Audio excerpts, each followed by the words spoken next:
So the following conversation occurred on May 18th, 2021 on the Teacher Talk Live podcast of Alfred Shivy Brooks. And he brought in Louisa Duran, also known as Wheeze, and Kate Slater. And the intention was to talk about critical race theory in an educational context of K through 12 education. I got a little frustrated because I was trying to find common ground. Cory Booker, when he was the mayor of Newark, talked about how he was a progressive mayor in a state that was a Republican controlled state by Chris Christie. And he said, we disagreed on 1,000 things. But we agreed on 5 things. So I wanted to focus on those 5 things. So I really made an effort to try and find common ground. And I don't think it necessarily worked, but I do think it revealed CRT to be exactly what it is. I think this is an accurate representation of what critical race theory is by critical race theory practitioners, professors, and teachers. And these are people who make their living through critical race theory. And I wanted to share this conversation with the world because I think it is important to know if critical race theory will be mainlined into schools and institutions and corporations and things like that. What does critical race theory look like in practice when people have questions about it? Because I had a lot of questions. I have read quite a bit of critical race theory. The people that I talk about reading in this, they're labeled as not critical theorists or not critical race theorists, but I urge you to challenge that and Google these individuals so that you can see what their work is. And I do think their work is very aligned. I just don't think the people that were involved in this conversation are aware of them. They're just not on their radar, which is perfectly understandable. They gave me resources that I'm now looking into that was not on my radar. So that's a nice exchange that was able to happen. But we need to know what critical race theory is and looks like in practice, because I had questions and I got reprimanded for asking too many questions. But if we're going to be teaching this in school, children have questions. And part of the job of a teacher is to promote curiosity and then try to seek to satisfy that curiosity. So I was trying to model that best that I could. So I hope you enjoy this conversation. And if you believe that Dr. Kate Slater or Wheeze are people that you really support and you like their approach and everything like that, I strongly urge you to contact their websites, which are below, and you can pay for their services and you can hire them to come in and teach at your schools and things like that. If you think that the approach that they had in this video was good, they came on here to promote and to teach and to show what they do. And I want to do that as well. So if you think that what their approach was good and you think it'd be good for your school or good for your child, I strongly encourage you to reach out to them and support their efforts. If you don't like what they did, I ask you not to harass them or make them feel bad or shame them or anything like that. You can do whatever you want, but I don't think that would be productive. But I just wanted to put it out here to let people see in practice what critical race theory looks like in a conversation, because it's very difficult to get conversations. So I was glad that this was able to happen. And I really want to thank Shivy for hosting this. And even though we didn't say eye to eye, and I do feel like he was being quite condescending, he was not an objective host and things like that, I do appreciate the fact that he at least says that he wants to have these conversations and was able to put forth this platform. So without further ado, here is the conversation about critical race theory in education. The time is now 8 o'clock, so you know what it means. This is the #1 teacher live on the gram. Let's go make some history, people. Hey. Teacher Talk Live. Oh, this is about to be a very I'm talking about, we are about to have a conversation that I think is really going to move some things in a whole, just historic type of way. The other day, I received a message from a young man, Mr. Will Roosh. He is an educator out in LA, okay? An educator out in LA. And he had made a response to a post that I put up about critical race theory. Now, in this response, I was kind of like, oh, I don't know how I feel about that. So we started engaging. Now, I allowed, y'all know how I do. Somebody makes a comment on one of my posts, you get pinned to the top. You catch the pin treatment, okay? You catch the pin treatment. And so, it was a lot of dialogue under Will's one post. And it ended up sliding into the DMs. And so while we're over in the DMs, we're engaging, we're going back and forth, we're sharing space and whatnot. And Will's basically like, yo, man, you know, why don't we talk? Why don't we talk? You know, no one's talking to me. I'm like, okay, cool. Now, I had my skepticism. I'm like, yo, I don't understand the motives, etc. And we'll get into that when we bring Will in. But I decided, I said, you know what, man, let me go live real quick. And let me just call him on the live. We'll have a conversation in front of everybody. We're gonna have a sense of transparency. Correct. So we tap in. And guess what? Will, he calls in. We exchange, we talk. I'm like, okay, cool. Let me get back to you. I'm gonna figure out how I'm gonna do this. And I decided this would be the appropriate time to bring in two people that I know that really understand the topic in a way that would do this conversation justice. And I believe that's necessary, right? I am no self-proclaimed expert on critical race theory, etc. Although I do believe many of us use the tenets of critical race theory many times unknowing, right? And as I started doing my research, doing my learning, doing my catching up on it, I started realizing, oh, okay, this. Shout out Dr. Angel Jones. Since I tried to call you to get you tapped in. If you had time, I know you on vacation, but after we finish this conversation, I would love to open space for others to tap in after we finish this conversation between Wheezy, Slater, and Will. Okay? So without any delay, let's go ahead and get this conversation going. Welcome to Teacher Talk Live. If this is your first time, y'all click the top left. Y'all make sure you follow everybody in the live, and let's make history, baby. Teacher Talk Live. Teacher Talk Live. You're a winner. You're a winner.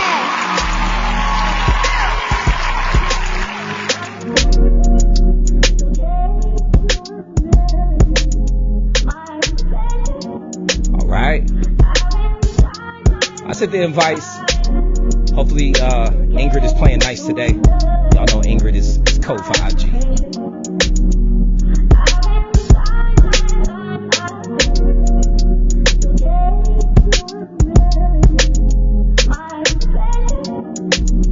Alright, I sent the invite. Will, Slater, I see y'all. I'm hoping that it lets you in. Let me see here.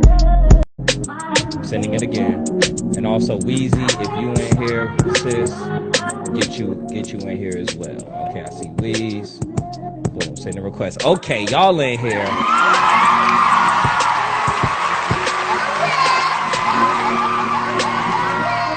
See, look, all y'all West Coast people with all your sunlight outside, I'm feeling salty right now.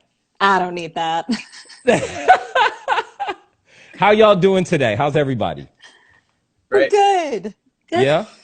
Well, first, I want to say thank you. Thank you to everybody for tapping in. Thank you to everybody for agreeing to share space with this conversation, on this conversation. I think this is going to be good. This is going to be good. I guess first thing before we get started, can everybody just give me one word, describe how you feel in this moment? Slater, you're top for me, so I'm going to ask you to go first.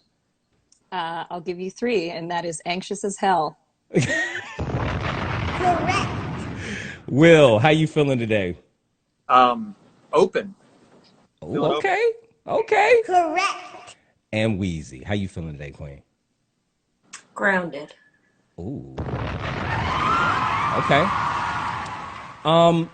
I want to start off by just allowing you all to just briefly introduce yourselves, tell the people who you are, where you're coming from, and then I will kick off with a few questions that I have to go through this conversation. The way I would like this dialogue to go is typical Teacher Talk Live format, where I have some questions and things that I'm going to volley out. I'm really going to behave more as a moderator, and I'm really going to be a learner.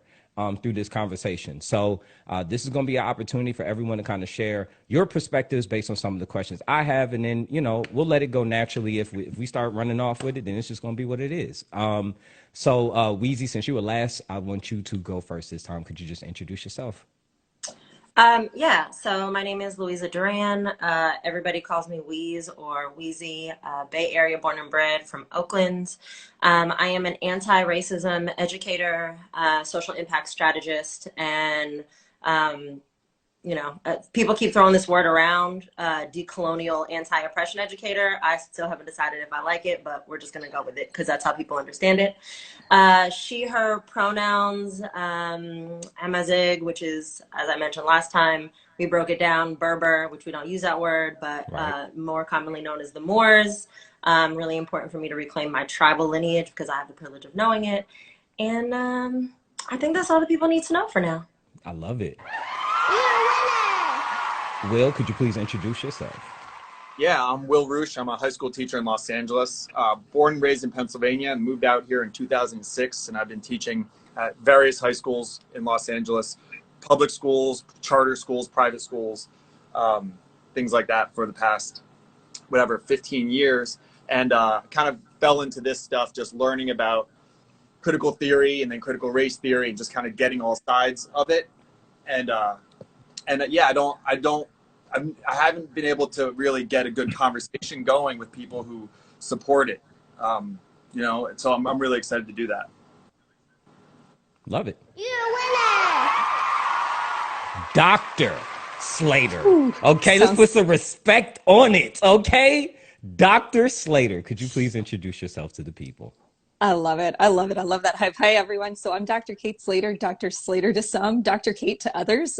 Still very new, but my background's in critical race theory and specifically in talking about how whiteness and white supremacy show up in institutions and in individuals. And by day, I work at a college in Massachusetts, and by night, I yell at white people on the internet. You're a winner!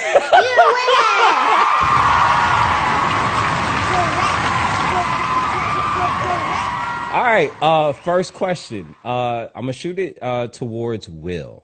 Will, what are your motives in wanting to engage in this conversation? Some would say you've tiptoed your way into the lion's den, right? Although I would say not so much. We're not going to go that far with it. I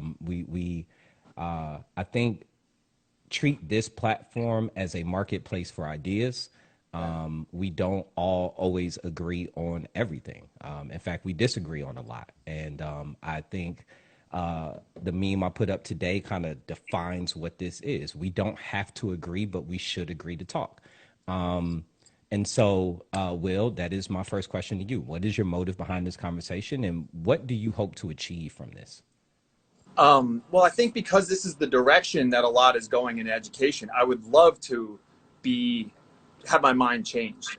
Sounds like a Steven Crowder thing, which I can't stand Steven Crowder. But it's like was it Audre Lorde and Miranda Fricker? Like the master's tools can't be used to disrupt the master's house type of thing. So what I've gotten was a lot of like Enlightenment principles because it's rooted in white patriarchy. You don't use Enlightenment principles like reason and discussion and stuff like that. So it's been really hard for me to have those discussions, and that's kind of what I get cited with for the reason why I can't have it. So my motive is to have this conversation. Like I'm with you, Shivy. Like I think this is the ideal. Is we might not agree, but like let's at least have those discussions, which is what Enlightenment principles are all about. That civil discourse. Okay. Dr. Slater, what do you see as the benefits of utilizing critical race theory framework in schools? Especially, I know that you're in the higher education realm, you're in the academy, but critical race theory is something that's being employed more and more, and especially in K through 12 education as well. So if you wouldn't mind, I would appreciate if you could just kind of share what that looks like for you. Sure. Well, first, I think that I'd start by saying I think there's a lot of misunderstanding about what CRT is. Mm-hmm. There's a lot, I think the most prevalent narrative that I hear is that CRT is divisive. So by taking a critical lens that examines how systemic and structural racism shows up in all of these different areas in our country, somehow we're being divisive by calling attention to disparities that already exist. And so I see great value in using CRT as a lens in both higher education and K-12, because again, what you're teaching is critical thinking. What you're actually teaching is students to push back on these dominant narratives, to push back on these deficit frameworks that they see so often, to push back on this kind of whitewashed, hegemonic narrative of American history, and say whose stories are being told and why, and who are the stakeholders that have power in this game. It's simply using a critical lens to examine structural inequities and the history of oppression that's already there. Yeah. Wheezy, what are some of the benefits that you see in utilizing CRT framework within schools, K-12 as well as higher ed?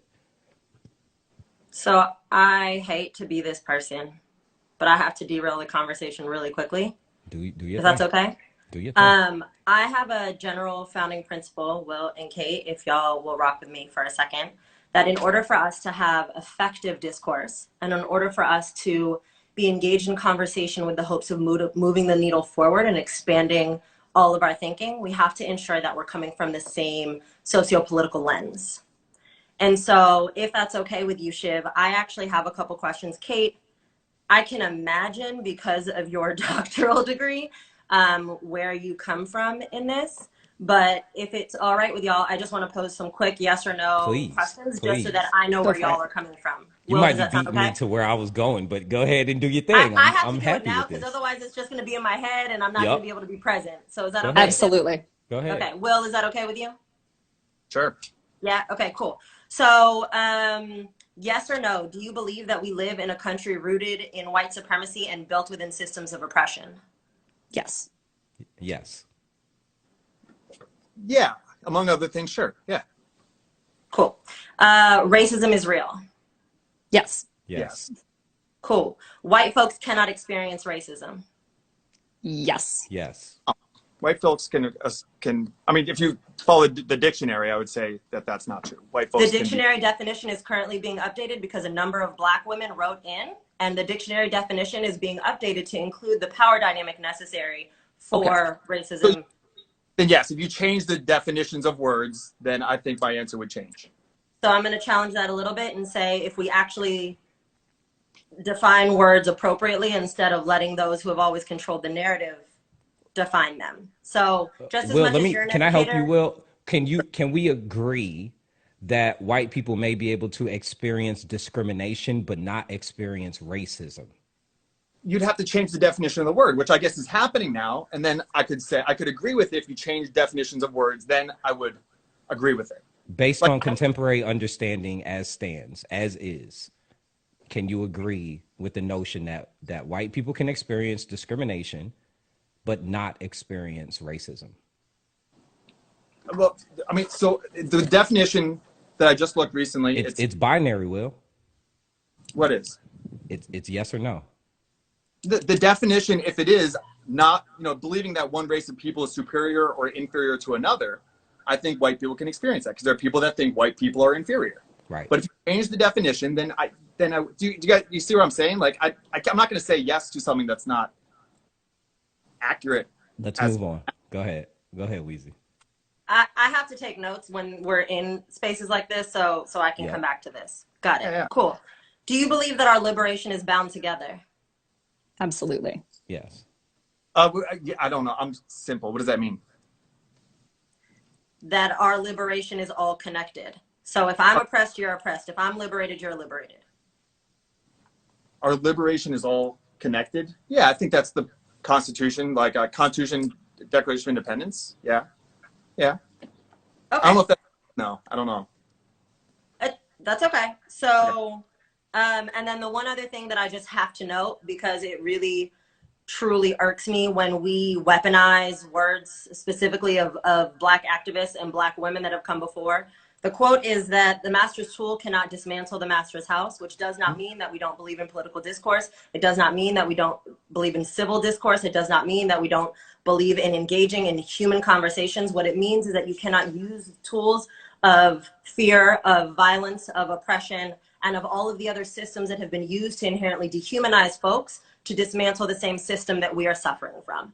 So what it means is that we have to come from a place of humanity and love to dismantle the system. We can't just trade oppressors. So I also want to be really clear in that, not for you, Will, just for anyone listening, because we have a responsibility to the 200 some people that are watching right now to make sure that they are walking away with appropriate information and accurate information. So I did want to correct that. Now, Shiv, I'm so sorry. What was your question? That was awesome, because I have questions that follow suit with that. I wasn't going to rapid fire. Well, maybe I should have. It's funny because Jordy, shout out Jordy, who helps me craft all the TTLs, was like, ask the question. So she's texting me and then Wheezy goes off. So I love it. For the panel, and we can keep the same energy. Do you see whiteness as property? Absolutely. Whiteness Absolutely. as property. Yes. I mean, even the term whiteness, I don't know exactly. You have to just explain that to me, because I've gotten, and just going back to Wheezy, what you said, like, I hear that if that's the definition, but I was told by Black women who are critical race theorists something very different. So I don't know who controls the narrative. You know what I mean? Like, I had Black women who are critical race theory professors at universities tell me something different what the master's tools mean. So I'm going off of. So let me ask for clarity then, because what you want me, what I've understood from what you said previously is that the master's tool that you were referring to was civil discourse. And that's not a thing, because it's actually in one of the tenets of critical race theory. Okay. So I need to understand, right, what you've been taught and what framework you're coming from, so that I can meet you where you're at. Yeah. So help me understand that, because if a professor of critical race theory is saying that civil discourse is a master's tool and thus we don't use it, then inherently they don't believe in critical race theory, and so why are they teaching it? Yeah, like that's the opposite of critical race theory. Like Andy, I don't know, he's not a critical race theory professor, but he's never had like a discussion with, like, when Coleman Hughes asked him to. Like, that's a personal belief system. That doesn't mean that he abides by critical race theory. Also, Black folks aren't required to have conversations with everybody that knocks on their door. So I can't speak for Kendi and why I chose not to have a conversation. The two, because melanated folks, white folks, any population are not monoliths. Absolutely. Yeah. Right. So that was just my point in correcting. So again, I'm not sure where that came from, but it is inherently contradictory to critical race theory to say that we don't believe in civil discourse of this nature. So may I ask, like, this is an important conversation. I mean, Shiv, you've been, like, the fact that you're doing this is a big deal. I mean, we have 300 people in here. This is a big deal. If critical race theorists would always be willing to have civil discourse, then why is this such a big deal? Well, let's not deviate from where we are, right? It's like being on the phone with someone and saying, "Why don't you call me?" Right? So like, we're here. So you know what I'm saying? Like, let's live in now. Let's live in now. You know. I also think I was going to say there's a real differentiation to make there between critical race scholars wanting to have discussions about critical race theory and people of color, just like Wheezy said, not wanting to just have to explain to every single person who wants to come along and play whataboutism these things that these folks could all go off and read a book about. Dr. Kate, do you mind defining, someone asked in the comments, what is whiteness? How do you define whiteness? Yeah, so whiteness, I think that first of all, we know race is a construct, but whiteness was created to represent, when we talk about whiteness as property, right? Whiteness was created as a category to delineate people that could own property, people as property, that could enslave, that could oppress, that could use the weapons of settler colonialism. And they were allowed to be in that position because of a construct that was created about them. So by virtue of that historical grounding, Will, which I know I'm barking up your tree at this point in time, whiteness represents white guilt, white fragility, white supremacy, white violence. All of these things are now synonymous with whiteness, which I see as a stand-in for white supremacy. And by that, I simply mean the ways in which this country preserves whiteness as the default and the norm and the ideal in all of its spaces and all of its systems. So to my original question, Will, do you view whiteness as property?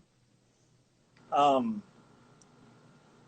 still just really confused by whiteness. I'm sorry. Like, I like, what about, like, I know is this whataboutism if I say like Native American slaves? Like, like it's confusing to me. We said they were able to own property, or they were able to own people.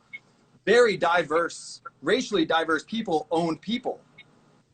So you know what I mean? So I get confused. But in this country, whiteness has currency, right? Whiteness has always had currency. Whiteness has always had value, monetarily, power, systematic value sewn up in us being white people. There is power inherent with that, just like there is experiences of disadvantage and oppression that are sewn up in the experiences of people of color in this country because of whiteness. These two things are in opposition to each other, right?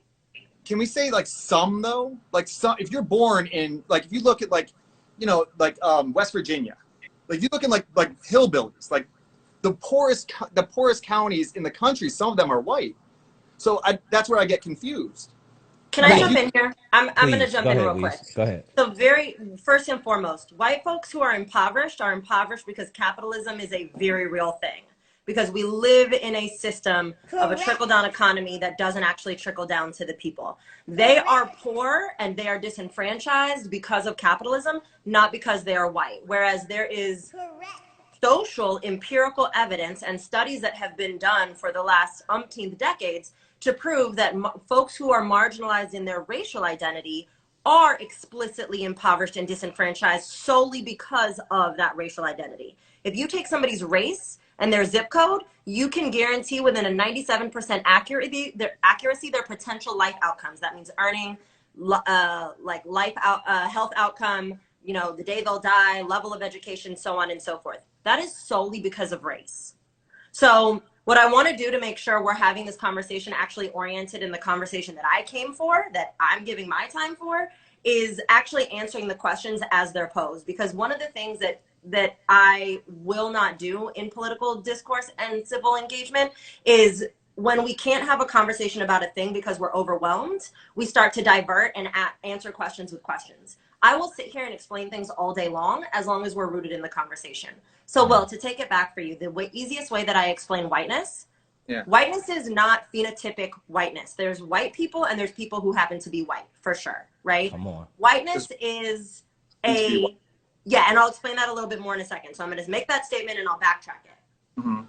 Whiteness is a set of ideologies, ideas, institutions, and policies that have explicitly been set up, rooted and born in white supremacy, predicated on the binary of white and black, good and bad, and all of the tropes that come with it, in order to maintain oppression. Now, like the war on I'm drugs, sorry? for example. Like the war on Correct. drugs. When John Cookman. Okay. Okay. So, now, yeah, to be totally fair, the reason I say white folks and people who happen to be white is because anyone that is born in the world, because whiteness is global, can absolutely abide by tenets of whiteness. This is why we have Candace Owens. This is why we have Daniel J. Cameron. This is why we have black folks who will say critical race theory is trash, because there is trauma rooted in that for marginalized folks. That means they try to increase their proximity to those ideals and those policies and those institutions for safeness. But at the end of the day, people who are phenotypically white have a choice. They can, because we're all indoctrinated into whiteness, they can choose to continue to uphold the system that was built for and by them on our backs. Those are white people. And then there's people who happen to be white, like a Dr. Kate, who is a person who is phenotypically white, who is now committed to dismantling that same system using her identity privilege. Correct. Does that full breakdown make it a little bit clearer? Yeah, it's a yes, it's a theory. Okay. Yes. It's not a theory. Oh. So a theory means that we can sit here and right, like critical race theory, for example, that's a theory because there are tons of ways to go at dismantling systems of oppression. I will Okay. tell you myself, while I learned critical race theory, I don't necessarily use all of the tenets or agree with all of them or necessarily think that we can't blend a few different theories. Right? That's why I'm super good. down for this conversation. That's good. But there are certain facts in our social fabric. This is why I asked the question, is racism real, so on and so forth. Whiteness is a construct that was 1000% created under Prince Philip's guidance at the birth of the enslavement of Black Africans and the human trafficking of Black Africans for the purpose of increasing wealth for Portugal because they could no longer tax their people. That was very intentionally fabricated through pseudoscience, through religion, and through history, right? So we cannot say it's a theory when we have so much empirical and historical evidence to tell us that these things are in fact real and true. Okay. Okay. We Yeah, have all to right. at least come to it with that agreement. Otherwise, I'll be honest, I don't see a point in having this conversation with you. Well, I want to have the conversation, so sure. Yeah. Yeah. Okay. That's problematic, Will. I just need you to know that. That's problematic. Yeah. It is. It is because Okay. the thing is this, right?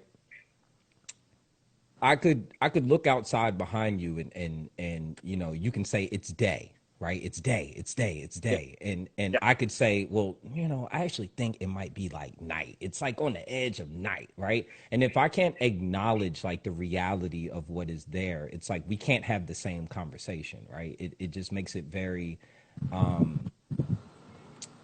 it makes it difficult. Now I understand there may be some look, like you said, you know, many of us live within silos, right? Sometimes you talk about it all the time, like it's in your bio. You know, I'm here to break echo chambers, right? But we all live in echo chambers, whether or not we realize it. And some of us believe we're stepping outside of our silos, but you're not really stepping outside of your silos.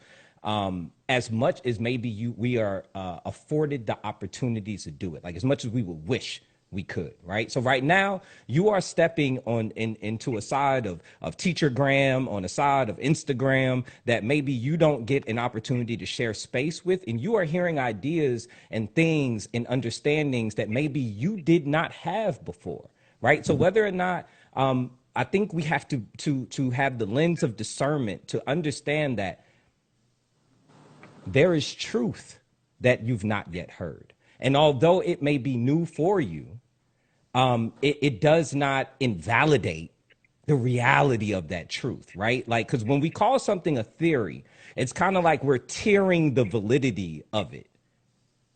And let's not create a hierarchy of truth when there's truth and there's not truth.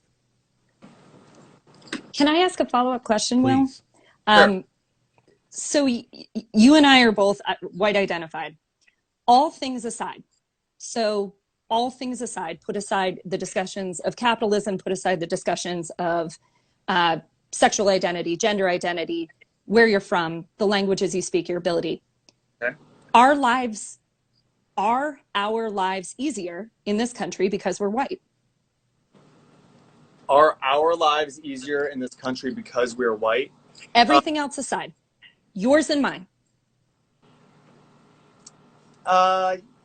Yeah, I think it's very dependent on the situation. I think there's a lot Everything else aside, all those other asides, as opposed to any other racial demographic or racial group.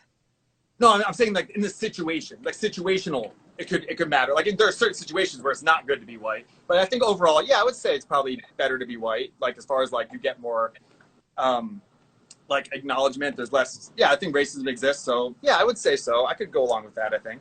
Is white privilege real? I think it's one. Yeah, I think in many situations, some situations it's not, but some situations it absolutely is. Yeah, and there's thousands of privileges. But yeah, I would say white privilege is absolutely one that occurs. Well, do you believe that affirmative action is harmful? Did you read the Sander and Taylor book, Mismatch? I was all for affirmative action. Did you guys read that book? I have Mismatch? Okay, see, okay, I want to answer, but here's my concern. I am worried that I have read White Fragility. I've read Ibram Kendi's How to Be an Anti-Racist. I've read Miranda Fricker, and I've read Allison Bailey, and like a lot of critical race theorists. But I don't know if you guys have read Helen Pluck-Rose, and are you familiar with Chloe Valdery's Theory of Enchantment? Like, I worry that These are not critical. Those are not critical race theorists. Yeah. Those are not critical race theorists. Allison Bailey, no one you just named is a No. critical race Linda theorist. Martin Helhoff. No, Not and White Fragility, you should have burned that book. Yeah, no, throw that in the trash. Well, Kimberly And Crenshaw. to be clear, Kendi's How to Be an Anti-Racist is his personal experience. It is actually really problematic, and a number of anti-racist educators have broken down why folks need to stop reading that book as their vademecum to anti-racism. What about Barbara Applebaum or Alexis Shotwell? No. No, Not they're critical race theorists. None No. of these people are original Terry CRT, even contemporary Crenshaw. CRT Kimberly scholars. Crenshaw, Absolutely. Crenshaw, that's it. And Mary Terry- Matsuda, not. Oh, I didn't. Mary Matsuda is critical legal studies. Yeah, Mary. Yep. I'm sorry, Mary. Yeah, that's right. Yeah, yeah. So, but what I'm saying is, these are people that I've read, and I don't know if they are considered critical race theorists. They're critical theorists, but like the fact that you're not aware of Chloe Valdery is a concern to me, because she is an anti-racist who is Black woman, and she just has a different approach. But do you see what I mean? Because we say affirmative action. I read a book about affirmative action. I was all for it, and then I read this book that was talking about how poor Black communities are negatively affected by affirmative action, and I go, oh man, that sucks. So But I'm asking you for your personal perspective, right? So like not and I'm gonna be honest with you. Like I talk a lot on my platform about how academic elitism is extremely problematic, right? So when we name drop all these books, I read this book and this book and this book. Look, I got the library and then we're tapping into like bibliophiles and whatnot through our conversation, right? Like you don't have to bibliotrap on my platform. See, I'm asking you like what's in your heart. What do you think? Not shielding ourselves with the thoughts of others that are validated by so many people, and thus it gives us comfort to use those people. I'm asking you from your heart. yeah, these are people Do who you form. believe that affirmative action is problematic? I think we can do something better than affirmative action to close the achievement gap and lift up the Black community into higher education.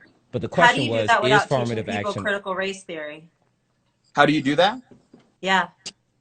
Empowerment theories. All the empowerment in the world isn't going to help communities if they're up against systemic oppression and disenfranchisement. I would say legalizing drugs would be a great one. Legalizing and regulating drugs would be a huge one. Huge. That's a piece. That's the tiniest piece of a much larger equation. Oh, I think that's a huge one.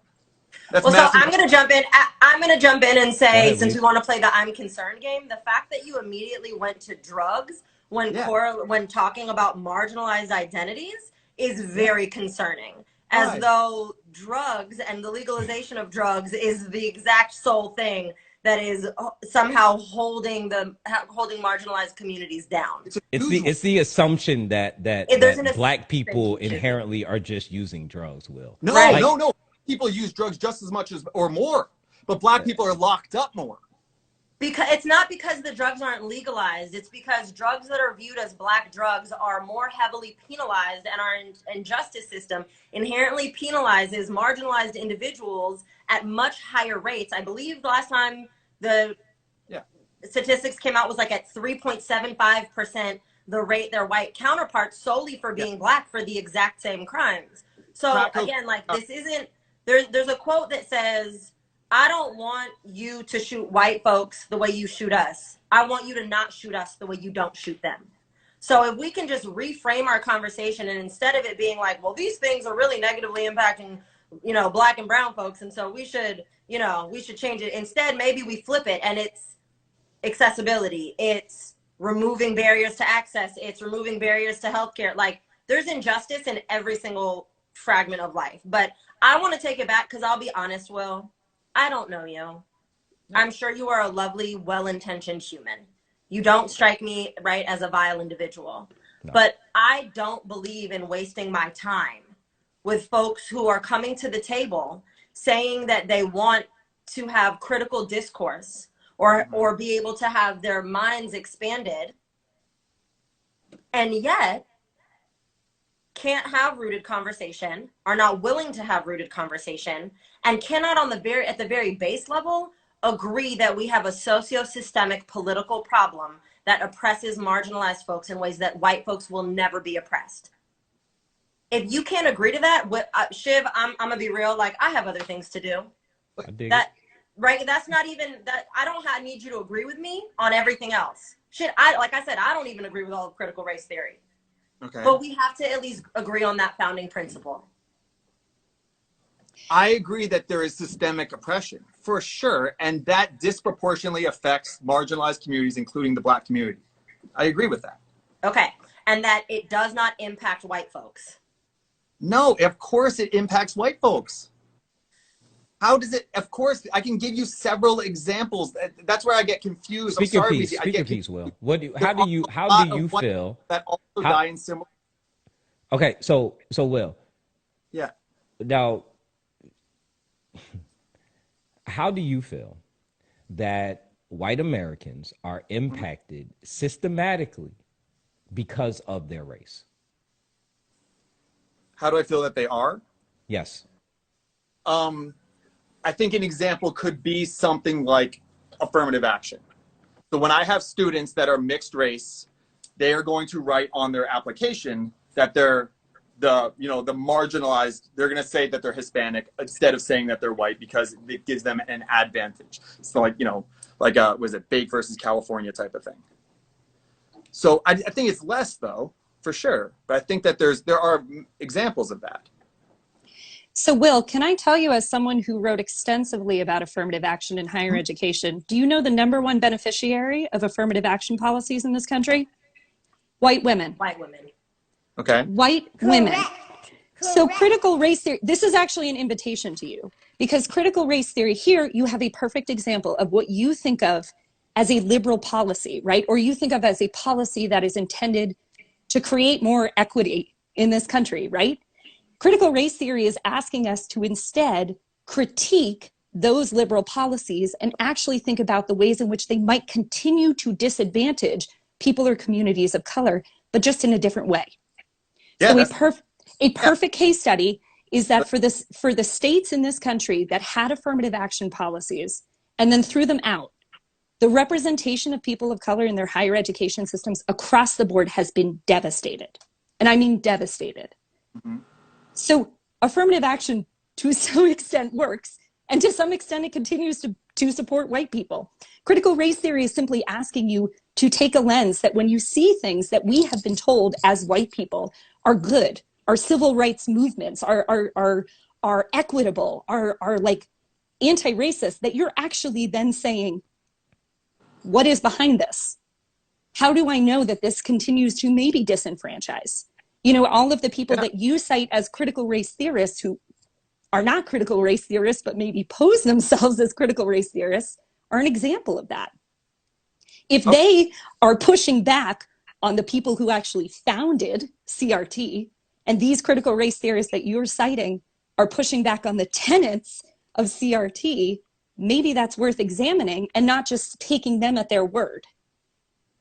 Okay, yeah, I love the idea of looking at something like affirmative action and saying, like, is this really doing what it was intended to do? I think, yeah, I'm on board with that 100%. Is that not that right, is that not what critical race theory is asking, though? Is that not what we are giving the opportunity to think critically on? Yeah, that sounds great. Yeah, I like that. Can I just ask, because please. I'm going to tap out soon, because we've spent a whole lot of time basically trying to get Will to say that he believes that white privilege and systemic oppression is real without nuances and caveats and whatabouts. Will, how do you understand critical race theory? Because my understanding was you wanted to come to this conversation and you wanted to talk to us to expand your thinking. I didn't ask you to come talk to me, right? So how do you understand critical race theory? And based on that understanding, why are you taking the stance, from what I understand, is that we should not be teaching it? Thank you, Weezy. Yeah. So the take I got from critical race theory is that it's a theory where the lens is that it's from Mary Masuda and Kimberly Crenshaw. Like it is the primary reason for the gap in advantages and disadvantages in this country. That race is the primary reason for those things to occur, as opposed to, whatever, like, other criteria, I would say. That's the way that I kind of took it. That it's the primary reason for the advantages and disadvantages in society is because of race. That's the number one cause. So to be clear, you don't agree with that? I don't. No, see, that's the thing. I don't know. The reason why I don't want to have it in schools is because I am worried about that only being that being like mainline, not being able to have these kinds of discussions. It very well could be, Weezy. It very well could be. I want to know the social science behind it, and that's a worry for me. Is that the social science behind these topics has been corrupted, and it's not rigorous. And I hope it to be rigorous, because I want to look at the social science and go, okay, here's proof that it's across racial lines in these ways. But I think that it's become so politicized that it's hard to get at good social science, if that makes sense. Got it. So real quick, because I see people asking me this dumbass question in the comments, I can tap out of a conversation with white folks who continue to double down on whiteness if I good and well please, because I am not getting paid to be here. I am not getting paid to educate. This is what I do because I am a sociologist and a behavioral scientist, and this is the work that I do. If Will wants to stay as a cis-het white man who enjoys all the privileges in the world, more power to him.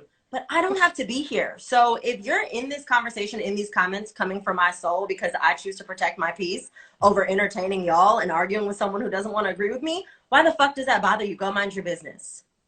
Yeah. Now, everyone has the freedom to choose to be here or not. Number one, I will say I'm grateful that the three of you are here with me in this space, because we do too often, and I talk about this, right? Like, number one, we can't fix racism as black people only talking to black people, right? Like, we can't find progress in social justice or in social movements or in moving humanity forward if we're only talking to people who agree with us. So I do believe this conversation stretches the tent in one way or another, and I believe that that is the beauty of what our community is, that we are willing to have the tough conversations. But if someone doesn't want to be here, I ain't mad. Me and Weezy cool. Like, we gonna talk tomorrow. We'll talk later. It's whatever. Like, it's not a thing for me.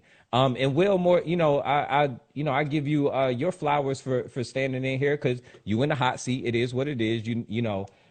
But this is a conversation for me that is going to move the needle one way or another. People are hearing ideas or perspectives that we don't normally get to hear, and I think that gives us better understanding, because we're going to cross people who will say, I'm not for critical race theory, or I don't believe white privilege or a thing, or I don't believe whiteness is property, or I'm against the 1619 project, or whatever. And we need to have an understanding as to why people believe what they do believe. Will, why do you see as being harmful when it comes to critical race theory and the use of it in schools?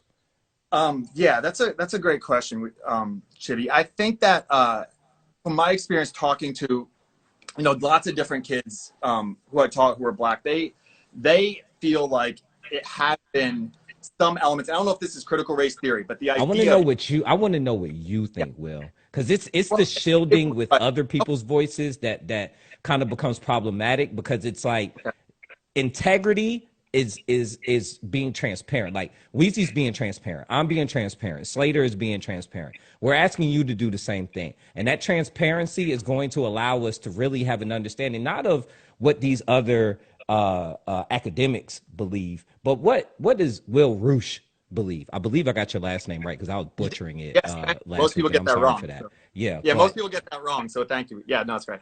I think it can be very limiting.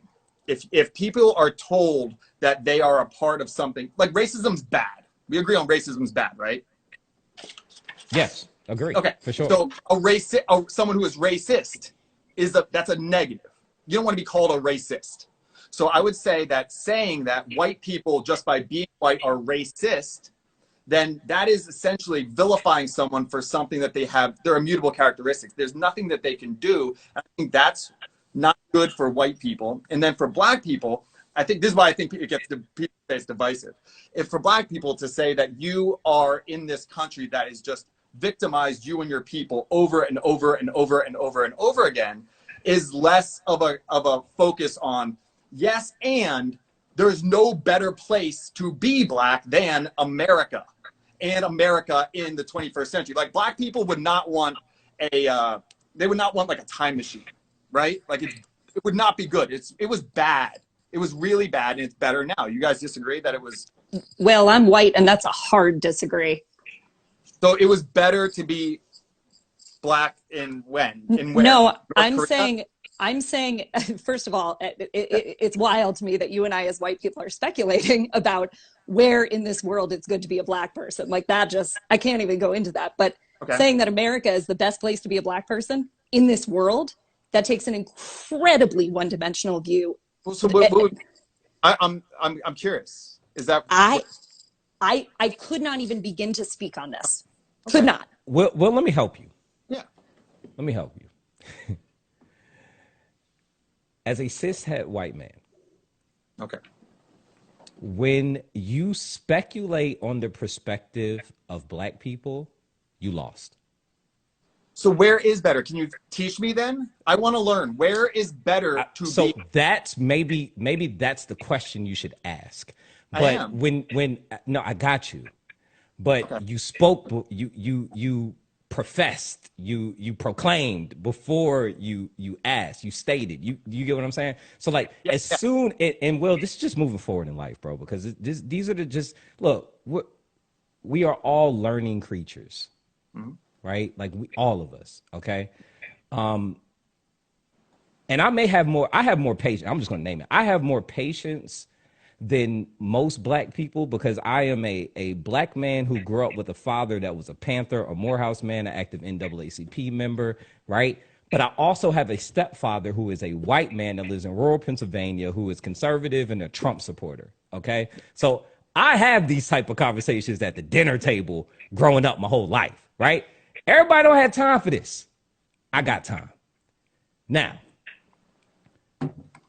when you try to name things from black perspective, when you try to profess anything about something from black perspective, I remember it was a conversation we had Dr. Slater and I the other night. I don't remember what it was, and I don't even remember what I asked you, but it was something about black folk or something, and Slater was like, "That's not my place." Right, in response to me asking this question, it was really inappropriate for me to ask that question. And she called, like I felt called in and out. Like, oh man, why you even ask her that? Right? Don't do that. Like that's a hard don't do that. So, okay. So I was just saying in general, like when you look at which country has the most immigrants, people trying to get into the country from all races, where's the number one place in the world that people want to get into? I was choosing America. So that's just why. But tell me where's better because I want to learn. That's also, but that right there is signaling American exceptionalism. Yeah, I like America. I do too. I love better? America, but that doesn't mean that. But Yeah. loving in America and American exceptionalism are not the same thing. For sure. I think America definitely, I mean, it has a lot of flaws, but can you just educate me now? Where is a better place? Maybe Wheezy, you can do it, or like, where is better? If I'm wrong, I get that I'm wrong. You guys are saying like, you're wrong. Don't do that. Don't do that. Please tell me what is false about my statement. I made an assumption. I'm open to being wrong. Like, okay, that assumption was wrong, but like, tell me if you can, like, I'm going to try and learn. I don't even know, Will, I don't know that that's even a appropriate question to ask because marginalization of people that are of the global majority is happening all over the globe. We are seeing what's happening in Palestine right now.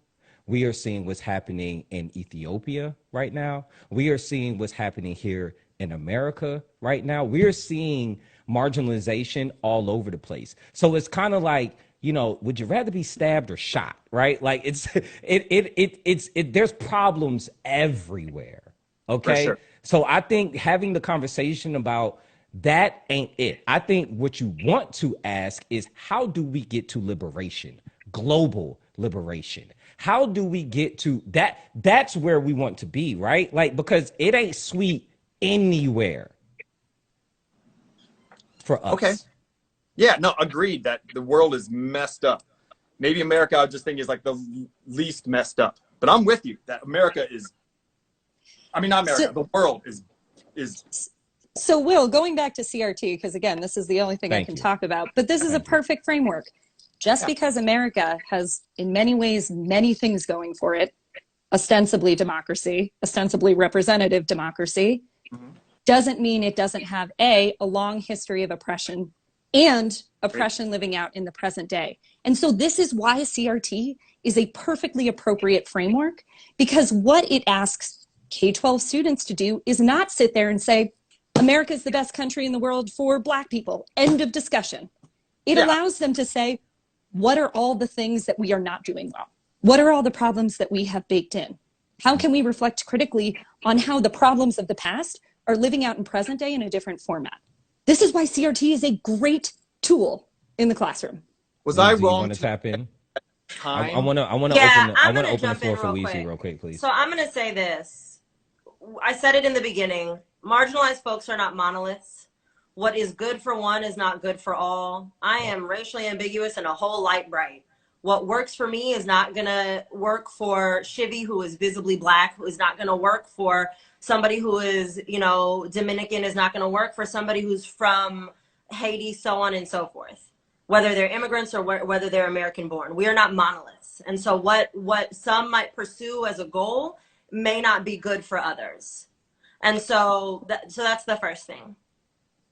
White people aren't monoliths either, or are they? I never said that they were. I said no identity exists as a monolith. So that's the first thing. But my point in that is to hold the idea that you can specifically ask a singular person of any identity to speak for a global identity is absurd, right? So that's first thing, because what that also does then, that allows us to find Black folks or Latine folks or Asian folks or indigenous folks who, like I said, because they've been traumatized to whiteness, are attempting to increase their proximity to whiteness, and thus they uphold whiteness and agree with you, right? That's confirmation bias. And so instead, we want to make sure that we're having conversations understanding that people are multifaceted and nuanced, and they are more than just their identities. And so what might be good for also like a Black trans femme might not be good for a cis Black man, so on and so forth. So that's that. Second. Weezy. Oh, I'm sorry. Go ahead. No, go ahead.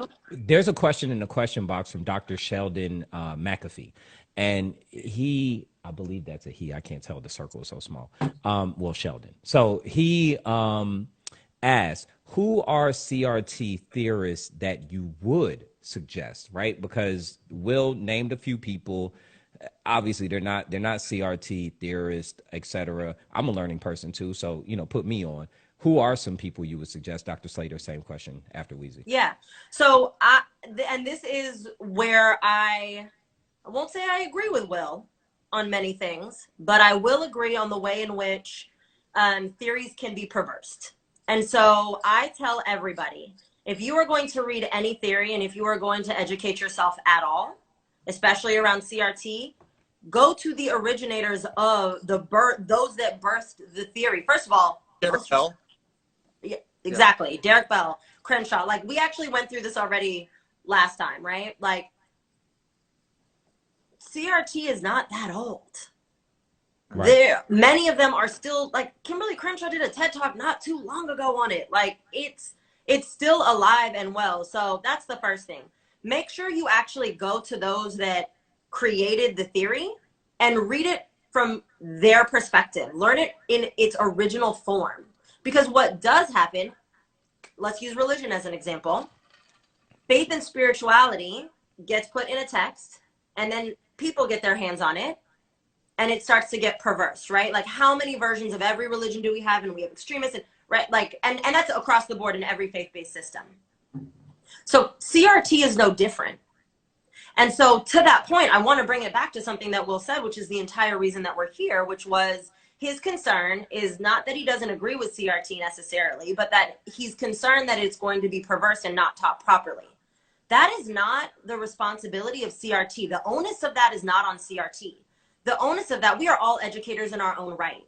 The onus of that is on the educators. The onus is on us to go into classrooms and make sure that we are honoring CRT and how it was taught, that we are teaching it like any science, both from understanding and intellect into applied knowledge, and that we are preserving it in its true state and form.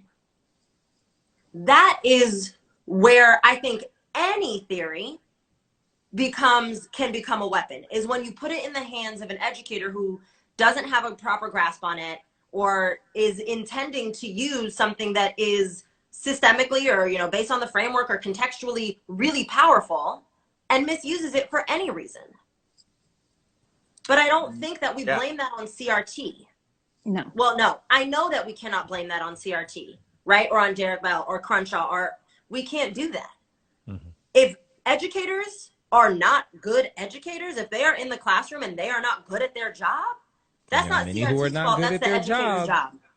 Correct. Yeah, I'm on board with that, because you know, this teachers talk to me about how their school's rolling out this stuff about how, you know, the white kids need to be, you know, punished for their historic oppression and stuff like that. It's like, oh my God, like, but who's doing that? Who's doing that? A lot of. I mean, I'm sure it's happening, but like at mass, I don't want to drop that. But there's a lot it's going on. I mean, I think that's why maybe we're onto something. Maybe we're getting somewhere, guys. Maybe that's why there's so much negativity around this, is because maybe it's being done badly by the vast majority of people doing it. But that's why, as an educator, it's important to cite your sources, which is exactly what we says. You need to go to the sources. Well, you know, I'm not going to. But so I guess those people weren't critical race theorists. So those are the people that I've read the stuff of that was really disturbing to me. Like, you know, was it Christy Dodson? Is that what her name was? I forget. Someone saying, like, you know, epistemological violence and stuff like that. I was like, oh man, this is really dangerous stuff. But if she's not a critical race theorist, then we need to separate, like, who are, like, these people are bad, pushing bad ideas. And I would love to get the critical race theorists, maybe the two of you ladies, like, maybe that would be amazing if, like, it's like, well, they're bad and they're causing real strife in my world of CRT because what they're doing is dangerous and bad. It's like, I would love to be able to delineate from those. Does that make sense? Well, I think you also have to have the lens of discernment yourself, right? Because you're picking you're cherry picking, honestly. Well, yeah, I'm getting whatever I can. And using them as the crux, as the crux as to why you have a particular issue with a overarching framework that these people do not define. Yeah. There are a whole lot of people who call themselves critical race theorists who do not know CRT, just like there are a whole lot of people who call themselves anti-racists that don't know anti-racism, okay? Just because they call themselves that doesn't mean they're actually walking the walk. Yeah, Ibram Kendi. Yeah. No, so, teach me, teacher host, as he said, Wheezy says she didn't agree with all the parts of CRT. What are those? That's a good question. So it's in practice, right? The way that I was taught CRT, and I can name that this could be, right? Like, I learned it from Dr. Victoria Robbins like years ago at Berkeley. This is potentially like an educator's perspective, but the way that I was taught it, I think, personally, me, Wheeze, so don't let this be for any other anti-racism educator, anti-oppression educator, Wheeze. I think it leaves too much room to placate whiteness. That's one of Will's complaints. I think that's one of Will's complaints as well. I don't want to speak for Will, but based on some of the people that he's tapped into or that he cites, and I've gone in and, you know, I do my homework. I go in there and I listen to the folks. I'm watching their videos and whatnot. You be watching some weird people, but Will, by the way, like some of these folks that you be tapping into, my dude, like, I don't know. But you got to find a better way to spend your time. But I'm not sure who you're talking about specifically. Maybe you can tell me in the DMs. we'll talk later. But yeah, like it's when you say placating whiteness, what do you mean by that? Do you mean like specifically white liberalism? Like what are we Just generally, whiteness is the social construct that Dr. Kate and I have already laid out. I think that it leaves too much room for us to do this like kind of cushy, coddly placating. And I think honestly, that's why it's 2021 and we're only now maybe even starting to be able to potentially have these conversations in an honest and thoughtful way that puts a hard line at like, nope, that's problematic. Nope, I'm not giving you that leeway. Like I can honor your humanity without coddling your whiteness. Because I don't think that we actually, I think it's a disservice to anyone because again, if you showed up late, I'll reiterate this, all of us are indoctrinated into the social construct of whiteness. So all of us are capable of reproducing it, regardless of social identity. So if we don't start to actually say, I'm going to name whiteness when I see it, I'm going to stop it, I'm going to address it, I'm going to challenge it, right? I'm going to meet whiteness with fire. Then we're going to continue to allow for what MLK refers to as the white moderate. That's honestly what I think is the biggest problem. And I think because of that, that's where I challenge parts of CRT. And that's why I said, I appreciate and love parts of it, and I can still criticize it and critique it. Which is healthy, for sure. Abby Corman said, Will, are there certain ways you think it's appropriate to teach about race in the classroom? How do you? Do you see any problems with curriculum you've seen? Yeah, I talk about race for sure, especially well as a history teacher too. But in government, when I talk about politics, the reason I brought up drug, and we don't have to go back into it, but the war on drugs is because I think that's just a very clear example. Sometimes when we say like systemic oppression, that's vague for a lot of people, especially young. It's just like, well, what do I aim at? It's like, well, it's everywhere. It's like water. It's like, well, I don't know how to combat that. So, like, do I just rip down everything? So using the drug war on drugs. Say you should. Yeah, that's scary. That's a scary thing. Ripping down everything is a terrifying concept. It's also scary to be black in America. Yeah, but not as scary as losing all institutions, right? Not for us to say, Will. Not for us to say, Will. Well, I mean, if you say like get rid of policing or something like that, like so there's no policing, like that would be really bad for poorer communities. So you sound like a person who kind of misunderstands some of the language when people talk about the problems of policing and where we should be allocating our. No, I agree. But some people, it might be just liberal white people, have said like, just get rid of policing. Like I have friends up in Portland. It's out there, like just get rid of all cops. And again, that's a minority of people. But that's that idea of just like ripping. I'm all for changing the systems to make it more equality, even equitable. I'm down to do that. But I think we need specifics on how to do that. But I'm down for I'm a progressive, believe it or not. Maybe not by everyone's definition. You're a libertarian, my G. Huh? You're a libertarian. No. I'm very much for like baby bonds. I'm not even against the idea of reparations. That's not libertarian at all. I can be okay with reparations. Like Sandy Darity's stuff like about baby bonds and like specifically for ADOS and stuff like that. Like I think it's complex. I just like the complexity, I suppose. But no, I'm really not a libertarian. I'm really not. I like government. In what ways do you believe it is appropriate to teach about race in the classroom? Yes, I think it's okay to talk about race. Yeah. In what ways? It depends on the situation. I don't like the idea of like monoliths, like you said. Like I think we're all really on board with that. White people are this. White people experience this. Black people experience this because it's just that's not been my experience. And talking to very diverse people, my family's very diverse, stuff like that. People are individuals. So I think that I look at it through a history lens. I talk about like, whatever, like the Tulsa riots or something like that. Like that's a good example of like where race has to come up.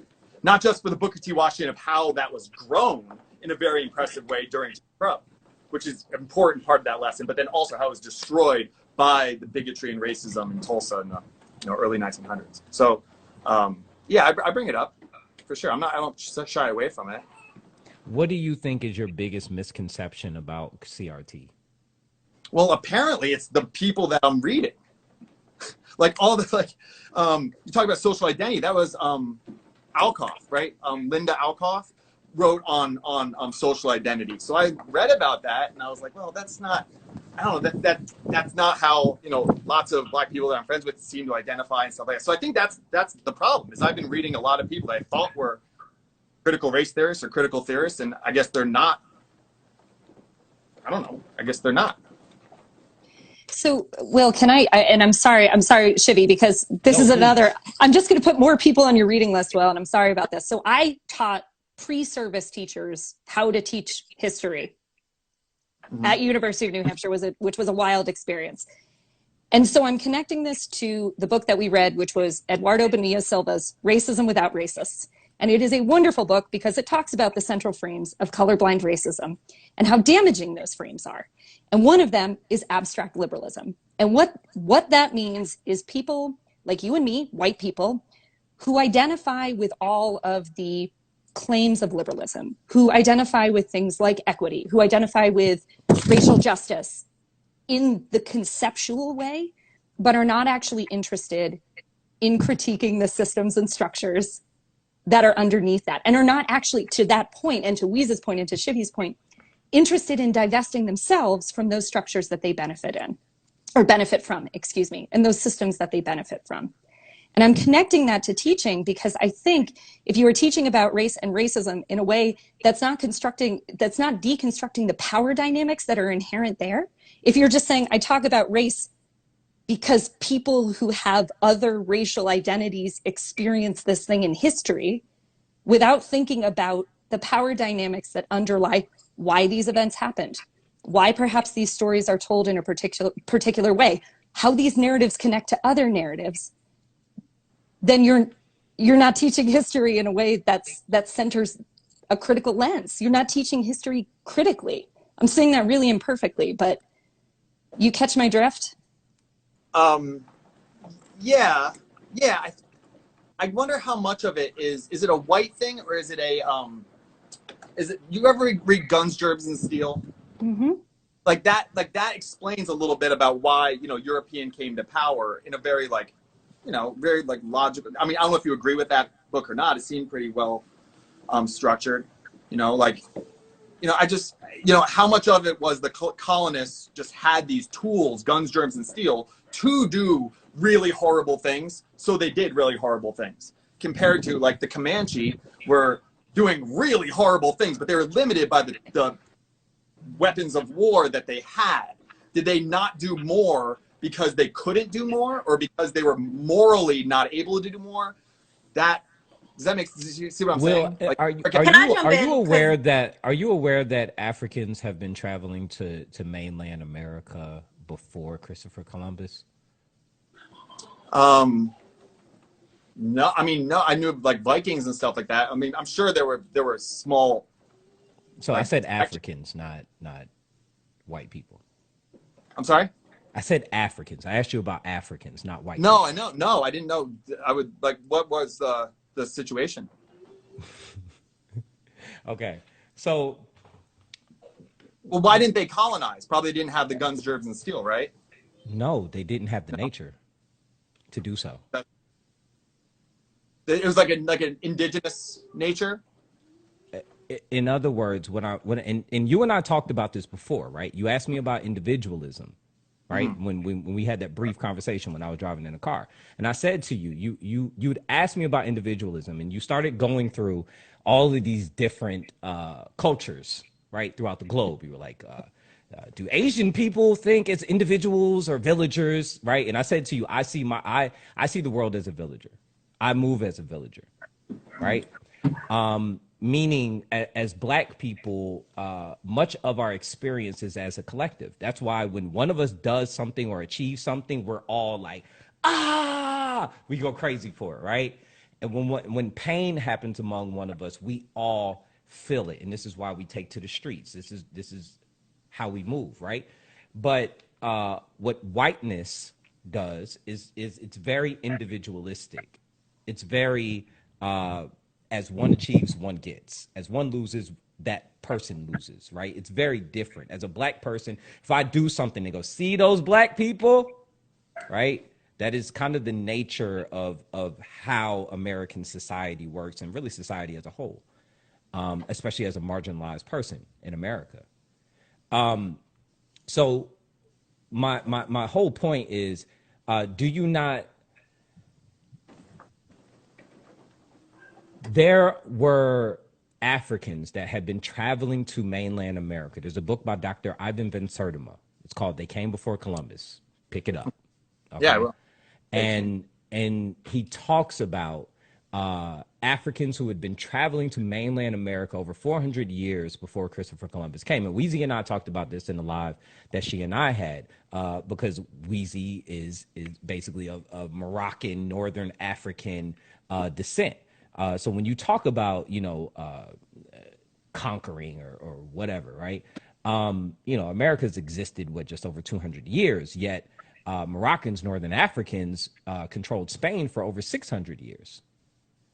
And Western Africans and Northwestern Africans had maritime capabilities to travel the globe.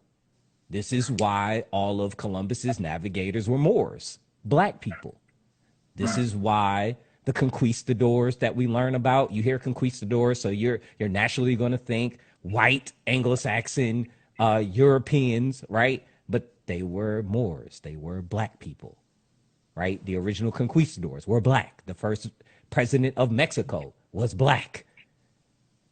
The population of black people in America was so great and in number that the capacity of slave ships during the slave trade was not enough to actually have brought as many black people to America in that time frame and with their capability. It just was not possible. We were here, many of us here already. So if you don't know about the Moors, if you don't understand why Morocco was the very first nation to identify America as a sovereign nation, then you really got to go back. You got to really do your history, because so this dismantles the thought process of, well, if you could travel to another nation, if you have the ability to do that, and you have weapons, and you have this, and you have that, and you're going to take over other people. That's not the nature of everyone in the globe. for sure. No, I hear you. I mean, I guess that's like one of those things where like slavery existed in a lot of these cultures and stuff. Like none of them's perfect. And I can even get on board with this concept that, Europeans coming here, it was gross, down. But from that came the Enlightenment principles that I think are the way out. Would you guys agree that the principles of the Enlightenment are good for everybody? Are you talking about your homegirls? If we just love everybody, if we just love, it's all good. We just love. And that's basically what I gathered from her theory. You think we could just love our way to liberation and that's it? No, I want specific policies. I'm saying not love. I'm saying the Enlightenment principles, like the Constitution. Like Frederick Douglass recognized that the Constitution. I know, but your girl's theory of enchantment, like the you know what I'm saying? Chloe Valerie. It's treating everyone with the same equal respect is her big thing. Right. Or Daryl Davis or something. Whose responsibility is it to dismantle racism from your perspective? I think everyone who's a member of society. Racism is a terrible ideology. It doesn't hold up. It's a stupid way to think.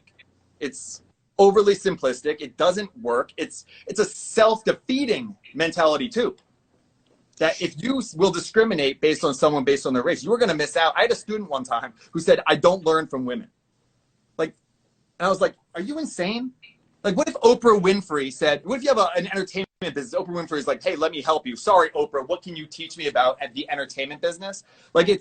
That's the way I see racism. It's terrible. I think it will defeat itself, but I think it's all of our responsibility. You do talk about toxic femininity, which I think is one of the most I'm looking at Weezy. I'm trying not to look at Weezy right now.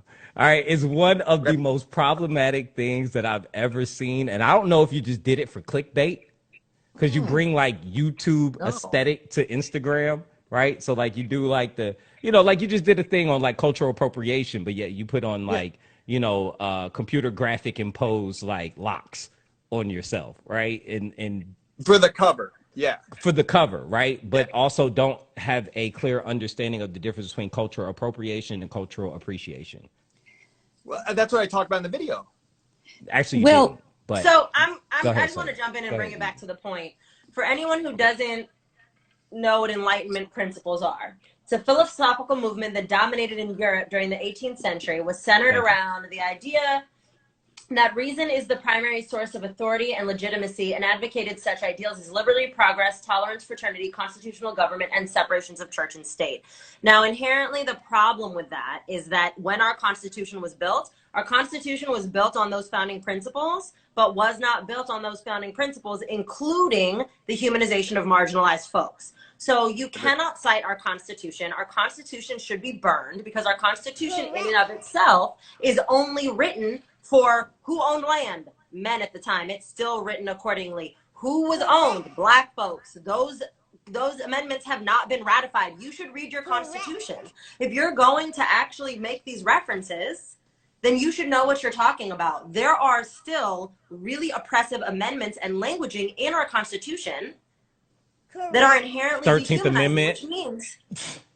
which means the Constitution itself is only rooted in enlightenment for white people, just like this country. So to bring it back, because the point was critical race theory, and I said this already, we can play this game of answering questions with questions and diverting and throwing, we can sit and talk about all the other shit some other time, but we're here to talk about CRT. And the question was, do you believe that it's real and true? My understanding is that you have now come to the realization that you have been reading and learning from people who are not in fact critical race theorists, and thus your perspective is horribly informed. It's not actually informed by CRT. Is that a fair summation? Yeah. Cool. Yeah. So that's one. I Cool. So that's one. Yeah. not good resource, then good. I agree. Cool. So that's one. Two, your concern with CRT is that it was going to be weaponized and improperly taught. Can we agree that that is not the responsibility of the theory? That is the responsibility of the educators who are doing the educating. Well, I would have to dive in more onto the theory, but just generally, is it in anything that you teach, right? You teach history. Is it your responsibility to teach anything, the Enlightenment properly? Or is it the Enlightenment's responsibility to pop up and resurrect itself and be like, actually, that's not what happened and this is how it works? Yeah, I think it's properly, but I think that, of course, that's going to be, we're going to disagree on what properly means, but yes. Well, okay, so properly, rooted in fact, citing the sources. Right, does not prioritize opinion or emotional reactivity. Right. Do I see? Cites accurate sources. Okay. Yeah, right? I was reading sources and I got jumped on. So because the sources. First of all, let's not those play are that not game. good sources, jumped bro. on. I mentioned Masuda and Crenshaw. Okay. And when there was common ground and people and you named a good source, you were validated and affirmed by these two women. Yeah, so let's not lean into white victimhood. You weren't jumped on. You were incorrect, and we corrected you. Correct. That's not fair. Because what you end up doing when you start using language like that as a cishet white man, you put Kate in a certain position as a woman, and you put me in a certain position. So, Will, why does it make you uncomfortable when you hear cishet white man? Why even play that game? Time out. That's not a wait. Thank you for saying that. Thank you for saying that. It's not a game. Race is not a game to us. Okay. I got a 14-year-old son who now is my height or peeking over me now. I ain't got no hair. So he over there, he looking taller than me. Mm-hmm. And I have to deal with the fact that his innocence, first off, his innocence was gone at age 6, 7, 8.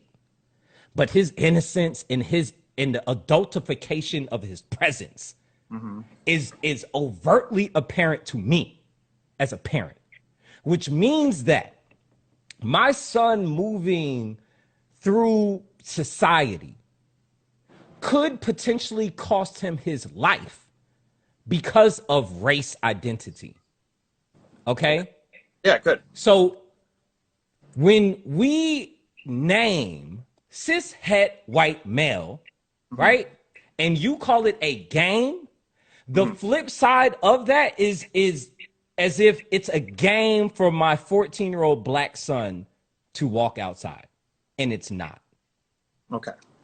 So I listen, because I've heard you many times, and you kind of you play loose with it. You'll say things like, and he's black, for whatever it means, right? Like that's your thing, right? I study everybody, okay? Yeah. So when you say stuff like that, I need you to understand that is harmful. Okay. And I'm 100% sure you do this in your classroom. And this can be problematic. Okay, then it's not a game. But why would I get uncomfortable? It's not really uncomfortable. I think it's detracting from progress. So I'll just name, because I said it, and then I'm going to finish what I have to say, and then I'm going to go because it's 6:30 and I have clients. I don't name it to weaponize it against you. I don't name it to make you feel a kind of way. If you feel a kind of way, that's between you and your spirit and your soul. That's not my problem. I name it because when we're having conversations around power dynamic and life experience and understanding, those are important because positionality is important and power positionality is important. So for you as a cis het white man, you hold a certain power position in society. You've already named that you agree to that. Therefore, in opposition to you, Kate and I do not hold the same social identities, and I even hold marginalized identities that Kate doesn't hold. So we have to acknowledge the power dynamics. So when a cis het white man who is at the epicenter of privilege uses language rooted in violence, you jumped on me, when we know the way in which women and women of color are depicted and are stereotyped as aggressive and etc. Exactly. Then it is important to name that. It's important to name that because something happens. Because when you say that, everybody in here that already was looking for an excuse to stop listening to me is going to say, or Kate is going to say, yep, there are those emotional women. Oh, they jumped on him, so on and so forth. So that's why I named it. Does that help frame why we name those labels when we're talking about dynamics? Power dynamics matter. They do. And it doesn't matter whether or not someone wants to affirm it. It really doesn't, because they exist. Whether or not we want to name it, whether or not we want to be like, yeah, you know what? You're right. You'll get there. And if you don't, it's still there. I mean, that's just the reality of it. It is there. It exists. Okay. So I'm about to bounce, but Will, this is a true invitation for you because I truly believe that your heart is in the right place. I believe that you want to be a part of progressive change. And I do believe that you are seeing atrocities in society and you're trying to make sense of them. I believe that that's true. Whether nobody else believes it, I believe it will. That being said, it's dangerous for you to have any sort of platform in a classroom, on the internet, anywhere else, holding the position that you have and not being properly educated before you take a stance. And so my invitation to you, because you are we're all teachers here in our own right, at different levels, in different ways, is that you be more critical and intentional about where you are learning from. That you pause and you ask yourself, where did this information come from? What was the person's intention in, writing the thing? Or what is their framework? Where did they learn it from? And also critical of yourself. Am I using this as confirmation bias? right? Because this is why I asked you, and then I'm going to bounce. This is why I'm being long-winded, because I got to go. You already agreed that you are improperly educated because you have not actually been educated by CRT theorists, true CRT theorists. You said that, right? You read a whole bunch of people and you're like, oh shit, that's not actually CRT. Got to go back to the drawing board. Okay. Right? So I wonder what this could look like and what this conversation could have looked like if you had been properly educated and then formed an opinion. So if you want to go back and do that work and come from a perspective of like, yo, and now I've read the things and we can actually talk about CRT, I will come back and talk to you. But until that time. And it's not a two-way street, right? What do you mean? Is it? What do you mean? Well, is there ways that you could be educated too about other perspectives? I mean, you wanted to talk about CRT specifically, the theory and its place in the classroom. Yeah. I've already done my work around CRT. I already said what my criticism was with it, and I already said our responsibility. So I've already said that I don't completely agree with CRT. So what other perspective is there? I don't know. I mean, I'm not an expert on this stuff, but there are people that are. Exactly. Does it make you feel better to say that? Right. Huh? Does it make you feel better to say that? That I'm not an expert? No. Does it make you feel better to ask her if she's going to go back to do the work because you now feel the onus, responsibility to have to do it yourself? No, I'm down to exchange ideas. That's what I thought this was. Here's the thing, Will. I'm not here to exchange ideas with you. Contacted Shiv. Let's be real clear. You contacted and reached out and tagged the homie Shivy because you wanted to have a conversation with individuals who understood critical race theory, who taught it and or had a proximity to it. Yes. Right? So I'm not here. I'm not shaming you. I'm not being condescending. I'm not coming for your ability to, again, you feel a kind of way because you people love to see a woman of color, right? Speaking with authority on a thing and then say, you're combative. Right. You're condescending. You're doing this and you're doing that. Like, nah. I didn't come for your humanity. I validated and your fragility's being loud. Some of y'all calm it. I'm not even looking at the comments anymore. The whiteness in the comments is absurd. Because let's be clear. I haven't come for your humanity, Will. Okay. I haven't shamed you. I haven't told you, right? I haven't said that you're unintelligent or in fact, I gave you accolades. Can I'm not saying I do, but could I disagree and say I felt shame? That is your relationship to yourself. That's your white fragility. You reached out and you are actually talking to experts with PhDs, academic backgrounds, who have done years of research and are teaching these things. You said burn Rob Angelo's book and then you're using her ideas. It should be. It's not her idea. She stole it from critical race theorists. I have an hour-long TED talk on it. Cheryl Harris. There are so many people who pointed. Everything. So is this like privilege preserving epistemic pushback? Is that what this is? Is this okay, so again, I'm not doing the thing where we divert and now talk about what you want to talk about. Because we're having the conversation that we came to have. You reached out to us, Shiv, and then he reached out to us because this is what we do. And then you get upset or followers get upset when you ask us to be experts in the things that we're experts about.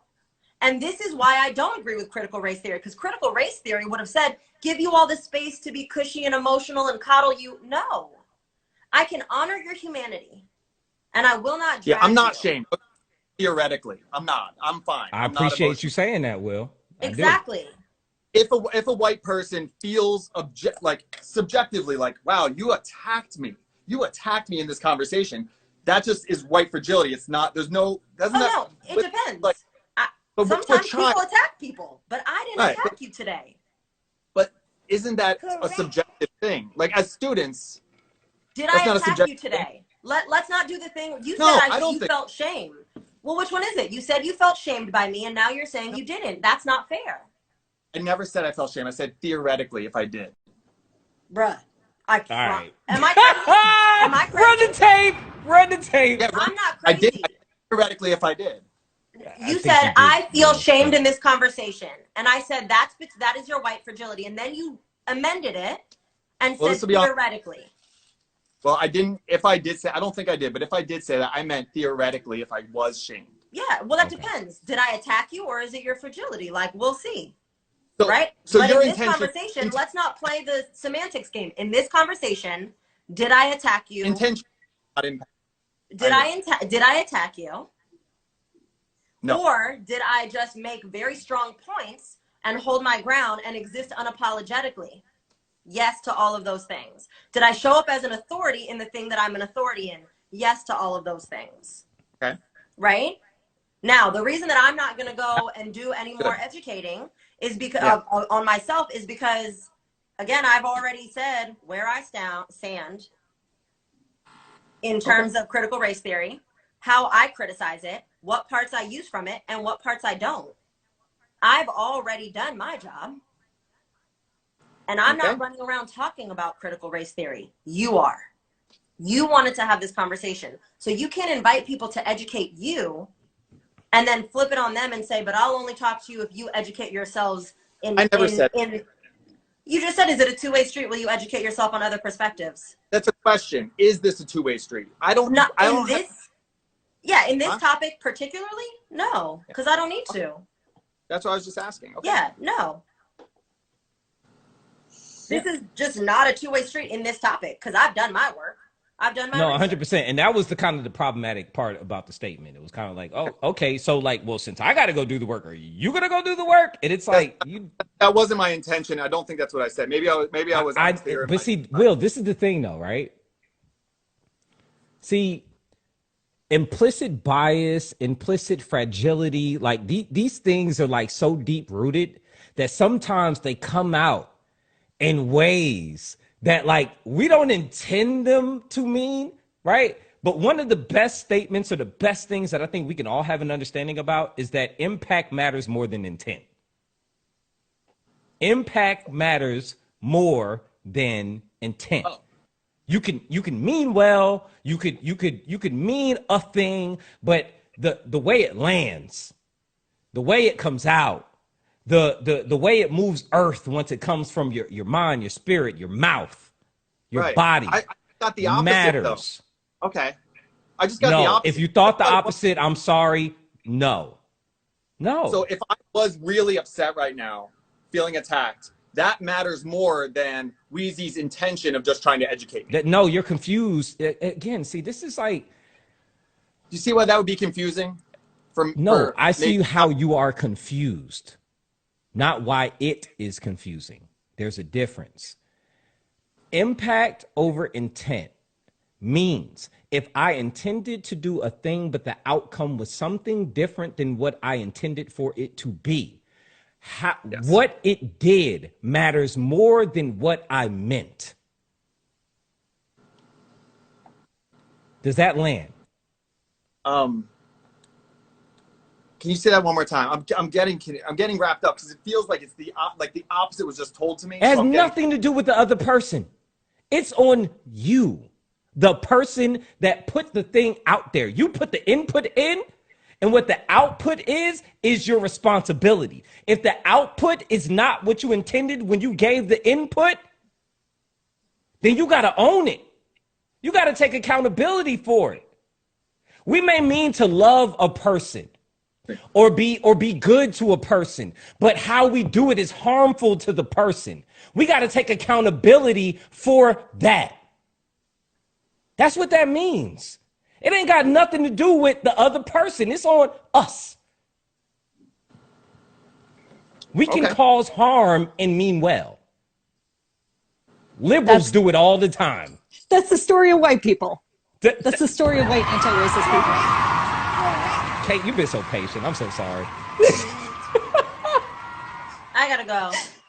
Yes. Okay. Yo, Weezy, thank you so much. And we're not going to be on Thanks, too much Weez. longer because I know it's folks that want to talk, and I want to give people their freedom. Will them been in daylight, and now it's getting dark. Weezy over here like, you not. I got to get to the bag. We're not going to hold you up, Pooh. I appreciate Bye, it, Weez. but regardless, Will, my invitation still stands. After you've actually read critical race theory and you want to Okay. have a debate and discourse around it, because like I said, I don't agree with all of it either. The Stefanik and Delgado book? I'll send you okay. some sources. Okay, I was going to say, Kate's got a whole Kate, list get your for people. you. I'll Thank you. send you some sources. Then I Weezy, will I have that love you, conversation Pooh. with you. But what I will say is I am not going to have that conversation with you publicly, because I think it brings an element of a need to protect your pride. I think it brings an element of a need to try to, like, it inherently sets you in a defensive nature. And I want you to be able to have this conversation with me. Like, other people can be there, but we're not doing it for the gram. We're going to do this for you if you actually want to do that. That's authentic. So I will, extend that invitation to you. Weezy, before you go real quick, Will, I want to name a couple things though, like for real. Will, are you financially vested in CRT? Am I financially invested in CRT? Like, have I contributed to it financially? No, in other words, do you have curricula, a book, a think tank, anything that you're involved in that has something to do with CRT, whether it be pushing back on CRT or whatever the case may be? Are you financially vested in this conversation about CRT? Not financially, but I am working with organizations that are pushing back. Think tanks? Not nonpartisan nonprofits. So Foundation Against Intolerance and Racism. Are you familiar with that? FAIR. Foundation Against Intolerance and Racism. One thing that I know about many conservative and libertarian efforts is that they like to name things one thing, but they mean exactly the opposite. So basically what you're saying is that you do have interest in the conversation around CRT. I have no financial. Not financial. Well, that's not true. If you're working with an organization, there is financial interest, whether it goes to your pocket or not. Oh, what does financial mean? I thought it meant like finances, like money. Are you working for an organization that gets grants or gets money or anything, and it has something to do with CRT? Oh yeah, like a nonprofit. Yeah. Yes. That's problematic. Well, I mean, I would change my mind if I believe that they were doing something bad. Impact over intent. Okay. Yeah. I mean, Daryl Davis I work with, and he's an anti-racist, I think. I would call him an anti-racist. He got people out of the KKK and neo-Nazism. I think that's good. Are you writing a book on CRT?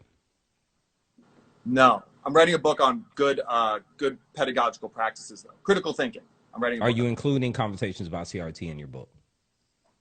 I don't know if we're going to use that term. We might use terms like anti-racism in the way that it's being taught sometimes, something like that. I don't know if I don't think I've written anything about that term yet, though. Do you think you need to get learned up on some of these things before you decide to author them and get collected by Weezy for the rest of your life? I'm here. Yeah, I mean, I've read a lot, and apparently those were not. So I think I'm trying to get as many perspectives as possible. I'm talking to a lot of different Black people, a lot of different Mexican people, a lot of different Cambodian people. Like, I'm talking to people about these ideas. Well, you got to go to the sources. And I'm not in any way taking away or devaluing the lived experiences of people of color. But if you are writing a book, you better know what the hell you're talking about. And a conversation, no shade to Weez, no shade to Shivy, and certainly no shade to me, but a conversation with us, that ain't it. Yep. You gotta go do like a couple, and I mean this like with my whole heart as someone who just did 5 years of reading. You gotta go do a lot of reading. I'm not talking about critical race theory. I'm talking about what is good to do in class. I understand critical pedagogy. And what you've just told us is that you don't necessarily use critical pedagogy in your classroom in particular ways. Is what? I'm sorry? It cut out. Is that you don't use critical pedagogy in your classroom. Like critical theory? I mean critical pedagogy. I mean things like culturally relevant pedagogy. Oh, I mean like critical thinking. Like, again, the dictionary definition of critical thinking. Looking at all viewpoints. John Stuart Mill, like critical thinking, like viewpoint diversity and stuff like that. That's what I'm talking about. Mm-hmm. So we have different definitions, but I'm a big advocate for viewpoint diversity. That's a very important thing to me. And so that's more what my book would be about. getting different perspectives. Okay, Weezy, we Weezy, I gotta know go. you gotta I gotta go, go. sis. I just want to make sure I name those things before you went. Yeah. I was also gonna say, so God bless. Thank you. Love you, Weezy. I'm gonna talk to you later, I sis. love you too. Bye. My lord. Okay. And I'm sorry. Go well, ahead. Go ahead, Slater. I got to hop off too. But what Yep. I wanted to say is that I'm going to go back to what you said at the very beginning of this conversation, which is that, again, going to root this in CRT. You are interested in policies, right? You are interested in building a more equitable world through policies and action. But the way you talk about racism, you talk about it as if it's just an individual event. It's like a mind over matter. White people just need to be less racist and it'll somehow be solved. And so I'm inviting you to do a deep dive into CRT because I think there's some real urgency for you to actually get clear on what you think about the ways in which racism operates individually and systemically. And I'm saying this to you actually with a whole lot of humility as someone who didn't know jack shit 6 years ago and did a whole lot of fucking work, pardon my French, Chivy, to It's unlearn. Teacher Talk Live. We do what we want to do right here. I had to unlearn a lot of stuff. I had to unlearn a lot of stuff. And it is hard work and it's raw work, but it's also urgent work. And if you're sitting here and you're saying that you believe in equity and you believe in diversity and you believe in creating a better world, you know, I've watched your lives. I understand the stake you have in this game. You know, I'm happy to have a conversation with you about what this process was like for me and how messy it was and all of the things that I had to reckon with. So I'm saying this with my whole heart. My DMs are open. I will send you all the resources I've got. You know, like Shivy said, this isn't a game, you know, but the amazing part is white privilege allows you and I to dip in and out. It allows us to have levels of investment that we choose. And meanwhile, racism marches on. So there is urgency to the work that we're doing. And I'm glad you were here for this conversation. Shivy, thanks for the invite. No, 100%. Look, I know we need to wrap. I'm gonna wrap the conversation. I'm gonna end the live after we wrap, and then I'm gonna bring the live back and open the floor to anybody who wants to just kind of share their piece because the comments have been going. If I could print the comments, I'm sure it would just be hundreds of pages, right? I want to offer Will the opportunity to just give like his last piece and say what he wants to say. Dr. Slater, I want to give you the opportunity to say your last piece and what you want to say. I'll end the live and then I'll open it back up for anyone who wants to join. Yeah, thank you for doing this. I think as soon as I was trying to get on a road, I said something problematic or I said something, and I think that like that could happen. Like maybe I'll just say something that is offensive or that critical race theory says is a bad way to do it. And it might be, but it might not be. Critical race theory might be wrong. Like it might be. And I just like, that's the way I'm looking at this. Like, you know, you just did 6 years of work or 5 years of work. Maybe that's wrong. It's possible. It's possible that it's wrong. It is. So everything's possible to be wrong. I mean, aliens now apparently are around, you know what I mean? So like, there's all this stuff that could just change. That's what science is. The scientific method is we're always trying to prove things wrong. So I was trying, I hope you felt like I was respectful. I hope that you feel like I was here trying. I'm sorry if my questions were problematic, but I need to ask questions. I need to understand things. I'm not going to go along with something that I don't understand. And I think that's what I would want from my students. I want them to think about things. And I hope you see, at least I was thinking. I was really thinking about this stuff.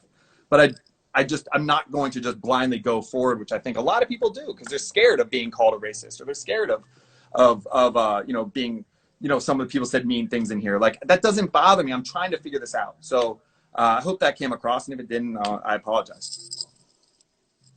So one of the central tenets, I'll say my piece and then I'm going to go get in a bubble bath and I'm going to like shut out the world and maybe read a romance novel.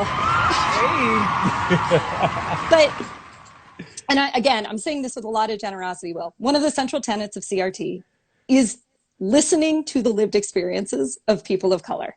And so I'm a white lady, but we just had 2 people of color on here and you had questions about racism, about history, about their experiences. So they are telling you what you need to do.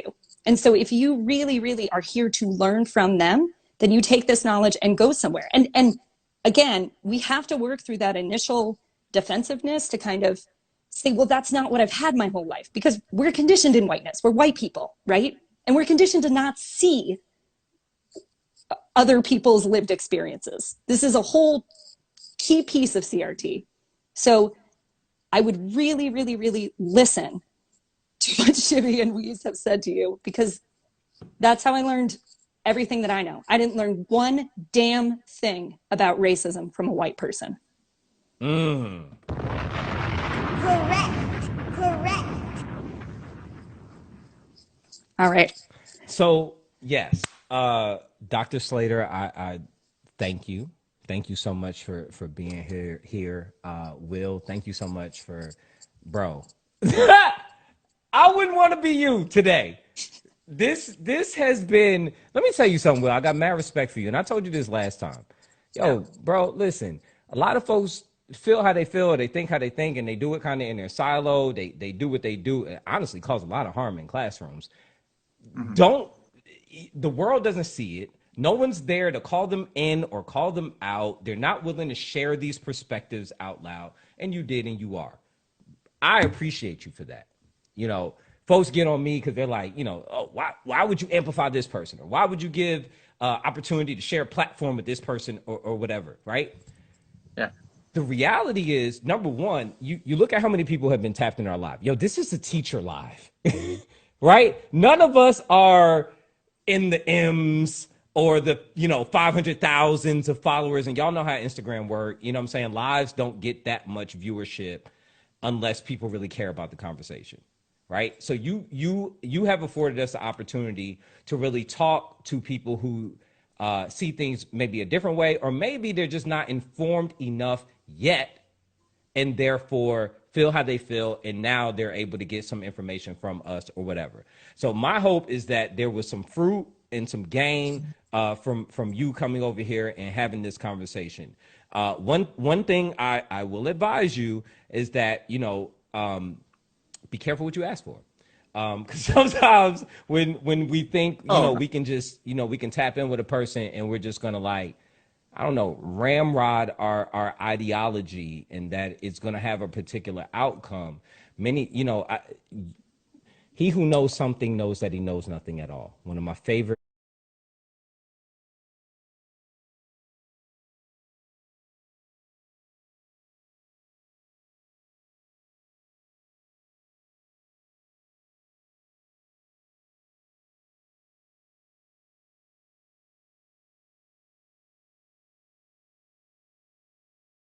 One of my favorite Erykah Badu lines ever. All right. I know she got that from some Confucius stuff, right? When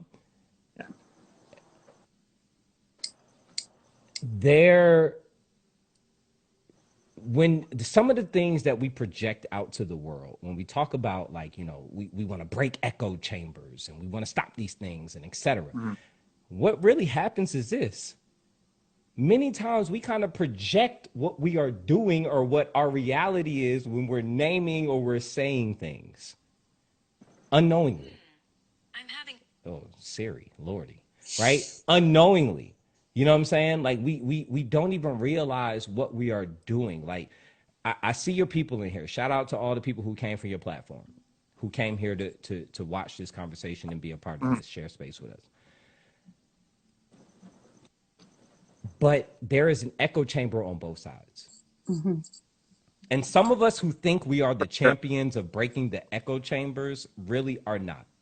So I'm going to give you your flowers in being the person who was willing to come over here, because effectively what you did by coming here is that. But you got to read the right people. You have to validate the right people. You give to your viewers many times, oh, this person's figured out how to solve racism, and you got the wrong one. You say this person figured out why CRT is wrong, they ain't even CRT theorists. You say this person knows this, and you gotta run the Carfax on some of these folks that you're leaning on, because they're failing you. They're failing you. Okay, I would like to see those side by side, right? Yeah, we can let it go. But yeah. I got a bubble bath, y'all. Thank you. Go ahead, Slater. Thank you, Will. Thank you, Queen. Love you. All right. I just really honestly, Will, just man to man. You use the right people. Use the right people. You know what I'm Who saying? decides? Because some of Right. these, Who decides who's the right person? listen, if you want to talk about what the Black experience is, then you really need to talk about people who have really experienced it. And because we will agree that being Black is not a monolith, right? Right. So you really have to tap in with folks who have really experienced the marginalism. It's a spectrum. So when you're looking at Black folk, and some of the Black folk you name are folks who are privileged Black folk.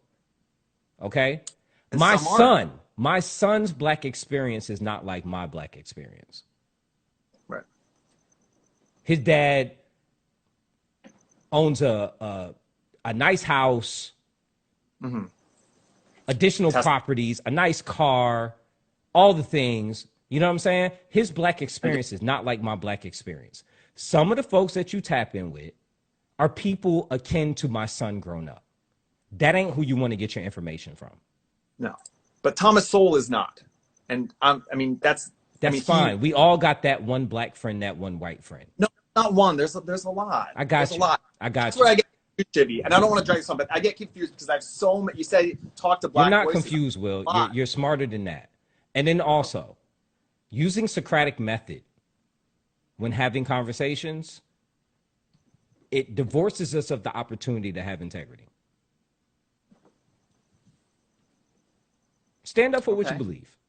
What you believe. Figure it out. I don't know what it is. It's very fluid. I'm trying to figure it out. I got you. But Socratic method when having conversations is toxic. Okay. It just is. It just is. You know what I'm saying? Like, I understand how that works. Like, you're talking to a person that... But I understand that that's your opinion, and I respect that. Listen, it's a matter of just naming how we feel and not posing questions in response to everything.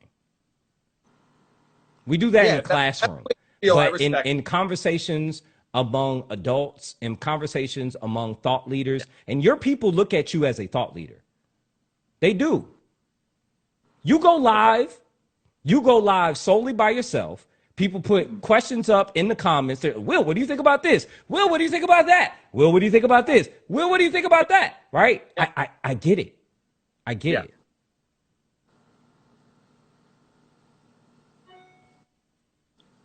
You have a responsibility when in that position. Trying. Now, I know you are. We're not, look, ain't no shame here, bro. But what I'm saying is we got a responsibility, because what happens is this. This is what I'm going to tell you is happening from your platform, whether or not you realize it. Okay. You are giving credence and license to colorblindness. As the aim? I don't give a damn what it is. I don't care if it's the aim. I don't care if it's goal. I don't care if it's the intention or the impact. It's wrong. Okay. It's not okay. You are giving license to colorblindness. I respect your opinion on that, Shivy. It's not an opinion. It is not an opinion. It is. Okay. It has to be. It has to be. It does not.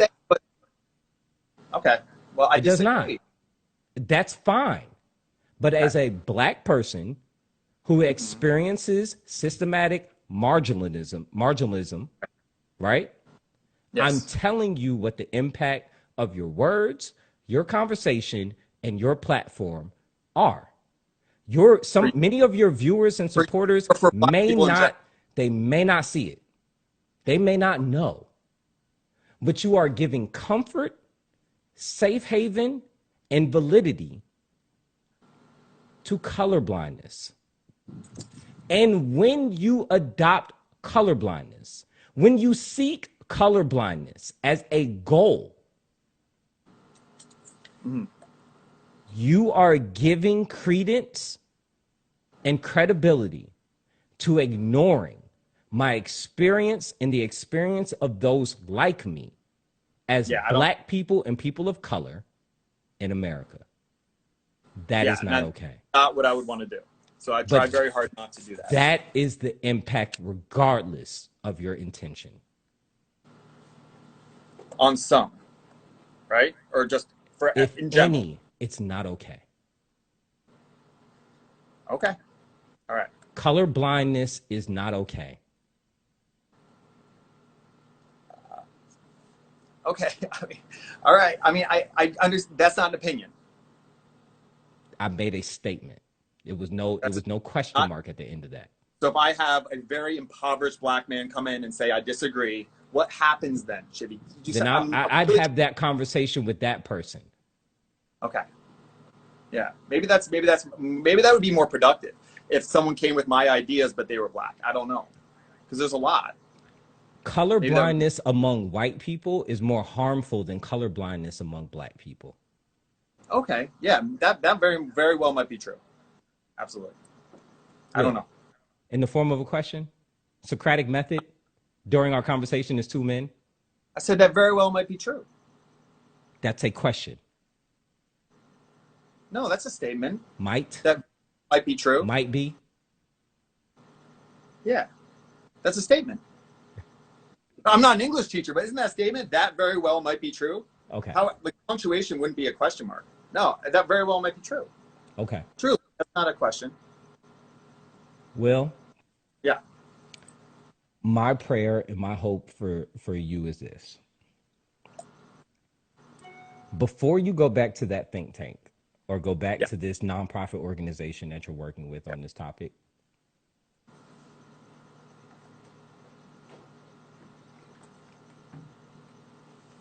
I want you to review everything you thought. This is my ask. Okay. As a black man talking to a white male in a position of power while informing an organization on how to move. Okay? Go back and do your homework. Understand that all of what you thought you knew is not the best information. And the same thing for me. Like, I have much to learn. I did not have this conversation one-to-one with you for a reason.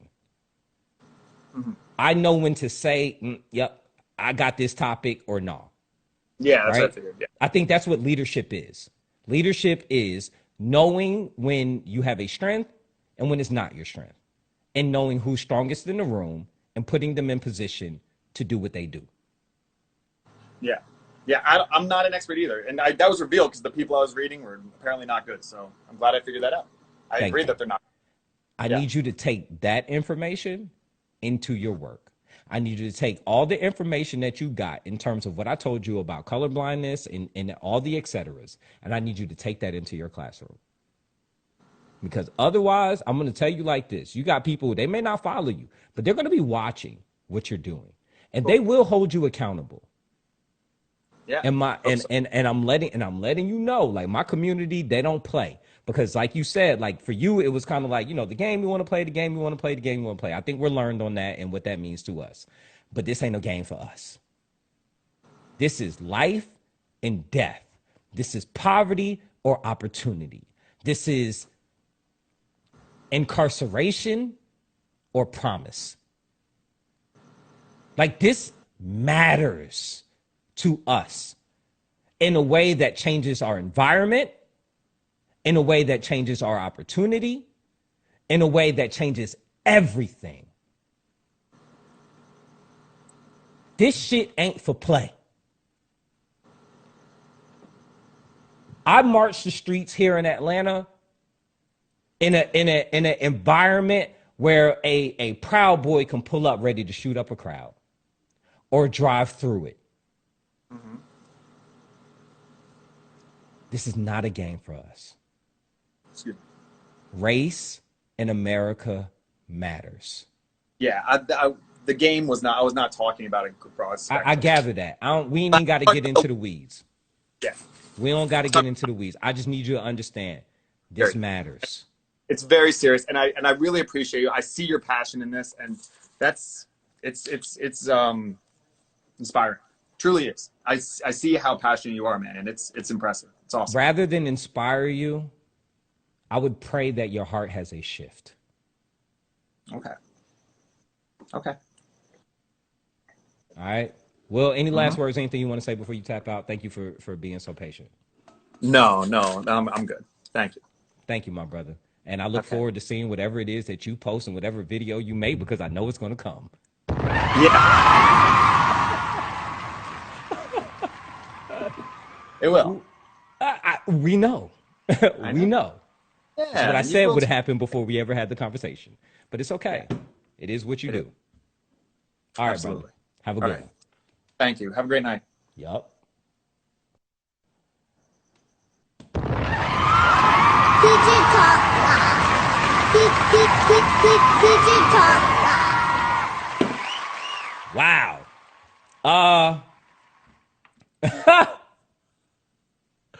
Listen, family, community.